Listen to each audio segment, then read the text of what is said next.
It was a big week for Apple as they unveiled the new iPhone 12, but how does it compare to previous models? Now, tech expert Mark Saltzman joins me now to tell us more. Good morning, Mark. Good morning, Liam. Great to chat with you. Always a pleasure. All right, let's just cut to the chase. What's the biggest improvement from the iPhone 12 and, say, the previous phones like mine, which is the XR? Right. Yeah. So I would say the fact that it now supports 5G, or the fifth generation of cellular connectivity, which is here in certain markets, including the GTA. You might not notice a major speed difference, and that's the real key here in the coming months and even well into 2021. But after that, it is more of future-proofing your investment. If you only buy an iPhone every few years, and if you buy it with your carrier, that's probably the case where it's subsidized and you pay it off monthly. So a lot of Canadians are excited about the fact that 5G is here, which again really means much faster speeds. And then the promise down the road is that 5G can be up to 100 times faster than what we're used to today, even though we're not quite there yet. That's the biggest difference, Liam, as you know. Also, the design has, been redone. I love the new sort of iPhone 5-esque, squared off edges, the aluminum sides to it, and it's got glass on the front and the back. That's, I think getting a lot of people buzzing online, the 5 different colors. And of course, it's lighter, thinner, faster, more durable. So it's got some improvements over its predecessors, it seems, even though I haven't had my hands on it just yet.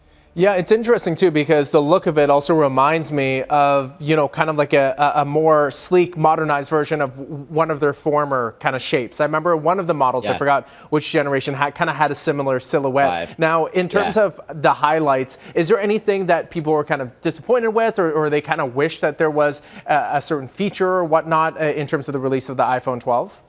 Yeah, so a couple of things, both as a tech critic as well as the buzz online following Apple's event. One is the fact that, Apple's commitment to the environment means that they want to include less electronics with your package, and that includes what's going to be in the box, and that includes no charger. So there's no cube, so you have to have a little charger to plug it into a wall, or if you need to charge up your iPhone that you buy, or you can plug it into a PC. But the catch is it's a Lightning to USB-C cable, and not everybody has a USB-C port on their laptop or desktop. So you may need an adapter after all. So that's going to perhaps force Canadians to buy more than they already have, especially in a year where it's a bit tough. Price is another thing, speaking of which. It's no surprise that in 2020 budgets may be tighter for many of us. So the new phones start at $979 and go up from there. It depends on which iPro model you want. That's the iPhone 12 mini is what's $979, and then it goes all the way up. You can still get, of course, an iPhone SE for about half that if you want to spend about $600. But for the new phones, they're not that cheap. And then finally, no Touch ID. You can't log in easily to your iPhone wearing a mask with Face ID. So the rumor was, much like what the iPad Air is supposed to have on the side of the device, is a Touch ID or fingerprint sensor to allow you to log in while you're wearing a mask. But alas, Apple did not unveil that yesterday. And so quickly before I let you go, so what's the general consensus in terms of the tech community? Are people happy with this announcement, the improvements? Yeah, I think generally speaking, people are excited. Every couple of years there seems to be a significant change, a little bit more revolutionary than evolutionary. And this might be the year.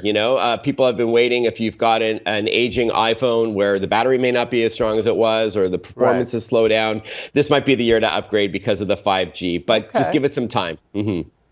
All right. Well, thank you so much, Mark, for chatting with us and summarizing it all for us.